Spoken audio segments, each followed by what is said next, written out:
What makes a Sonic game fun?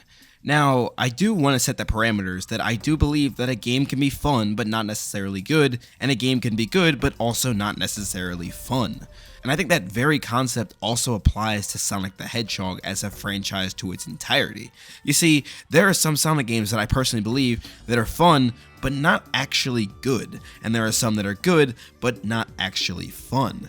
And I think one of the biggest examples of that for me is Sonic Colors. This is a game that I think is actually really good, but I don't think it's all that fun. You see, a fun game for me is one that I will play hours and hours on end and still not get tired of it. Sonic Colors is one of those games that I play through once or twice every now and then afterwards I kind of sit it down for a long period of time. And then eventually I'll get back to it.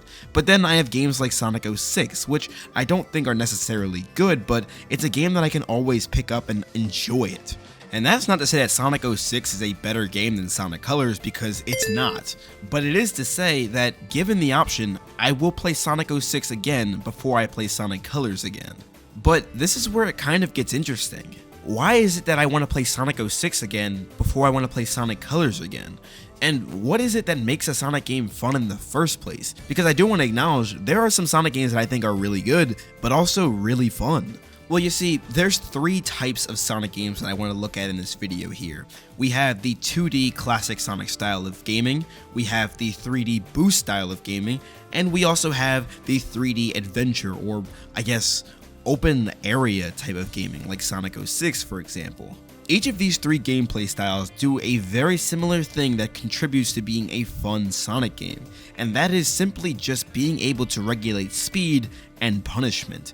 Now, when it comes to Sonic games, obviously Sonic is a character who has to go fast, it's in the name. I've talked about this in videos before, but Sonic going too fast and not receiving any punishment is a problem. This is what frequently happens in recent Sonic games like Sonic Forces for example. And no, I'm not going to turn this into a bashing Sonic Forces video, but this has to be acknowledged. You see, what Sonic does in this game when you play as modern Sonic here, he goes so fast that you don't really receive any actual penalty for not paying attention. You can almost look away from the screen and be kind of in the same realm of where you're supposed to be and doing exactly what you're supposed to do.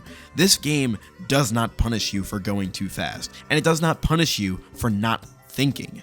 I've said this in a previous video talking about the problem with recent Sonic games, and I feel like I should say it again here because it's just that important to find out what makes a Sonic game fun. You see, when it comes to games like Sonic Forces, I should not have to sit back in my seat, recline, and relax while I play a Sonic game. Sonic should not be that type of franchise, at least when it comes to boost games. When I play a game like Sonic Unleashed, I'm always constantly sitting up in my chair wondering what move I should make next because it always has me on the edge of my seat. The game makes you think as fast as Sonic can move. Sonic Forces, on the other hand, well, you don't really have to think all that much, you just kind of go forward. I guess, to kind of beat a dead horse here, the game is rather linear. And that's not to say Sonic Forces is bad, because I don't think it is. I just think it's really missing that one pivotal piece that could really make the game rise in its overall value and replayability.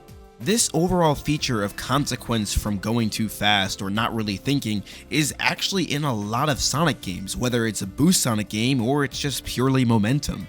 Sonic going too fast is always going to be a reward, but also you have to maintain that speed, and the only way to do that is to pay attention. These games have never rewarded you for sloppy play, and quite frankly, they shouldn't.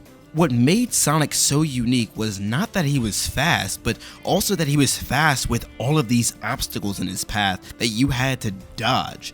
Sonic has a speed that is manageable to keep up with because you have to interact and think at that exact same time that he moves. Sonic is a thinking man series, and for that, I really love it.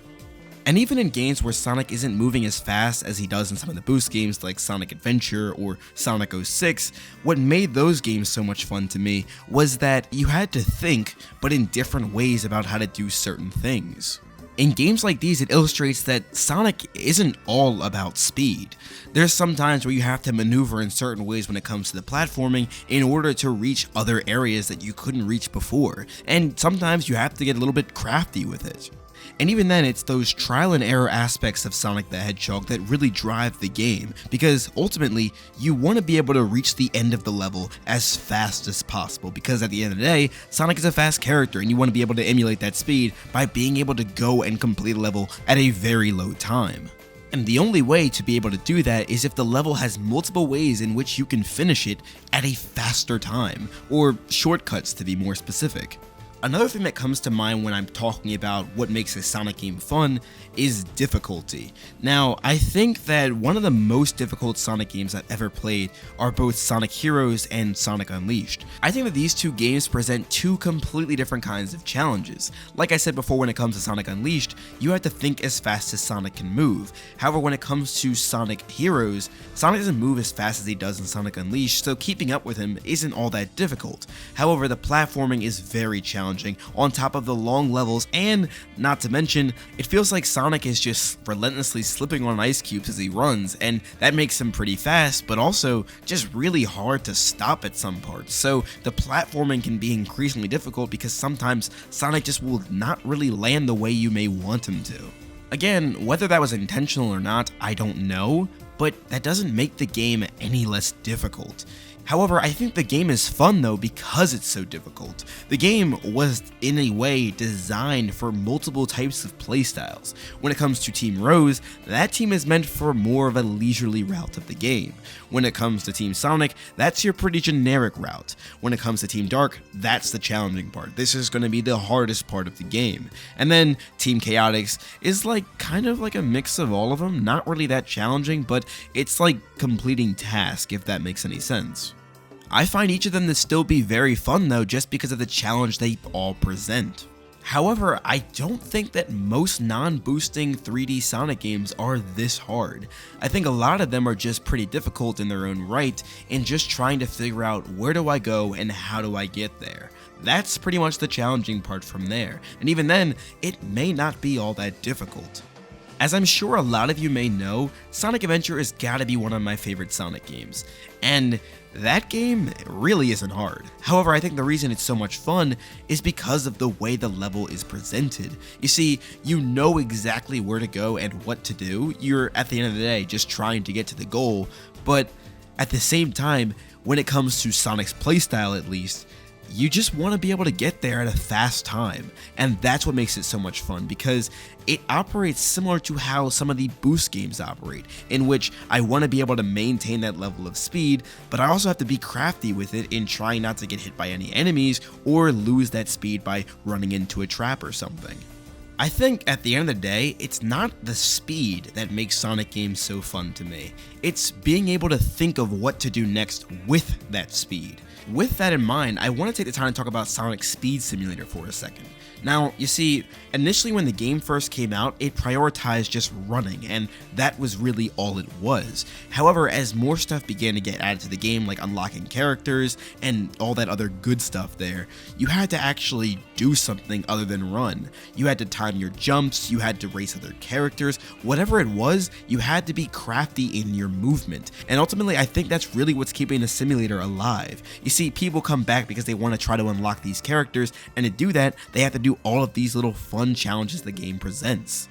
It's really crazy because this is a speed simulator, yet somehow it still manages to nail exactly what I love in a Sonic game on the head. I want a thinking man Sonic game. I think that that is the best and most fun type of Sonic game. But what do you guys think? What do you think makes a Sonic game fun? I'd love to see what you guys have to say in the comment section down below. And also, while you're at it, don't forget to leave a like and subscribe on the video if you enjoyed it. Anyway, now's a great time as any to shout out my legendary channel members. Thank you all so very much for supporting me and my channel and creating the best possible content that I can create. Videos like these would not be possible without you, and I praise the Lord for y'all every single day. Thank you all again so very much. If you're interested in being a member of my channel, there will be a link in the description down below. But if you want to support me through other means, I have a merch store, and you guys can check out all sorts of Sonicsta swag, whether it be hoodies, hats, t-shirts, you name it, we got it. The link will be in the description for that as well. But anyway, thank you all for watching. This is Sonic signing out. Have a super blessed day, y'all. Why are you playing that trash?